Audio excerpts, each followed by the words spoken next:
Replacing the battery in your 2015-2020 Honda Fit key fob is a simple DIY task.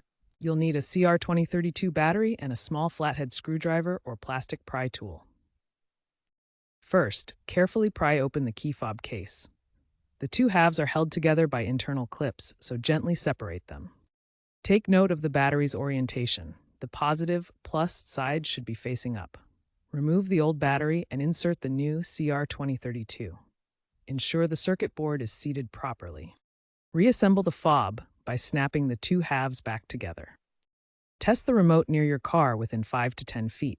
If it doesn't work, reprogram by inserting the key, turning it to on, and pressing the lock button.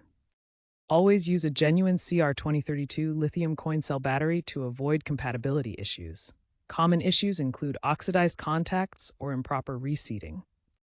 If your key fob isn't working after battery replacement, start by cleaning the battery contacts with isopropyl alcohol to remove any corrosion. Double-check that the circuit board is properly aligned and seated within the case.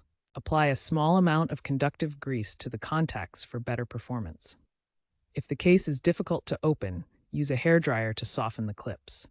If issues persist, reprogram the fob at a dealership for $50 to $100. Avoid counterfeit batteries. Use genuine ones. Consider a smartphone key app as backup. Tape case halves during reassembly to prevent misalignment. Avoid static electricity on the circuit board.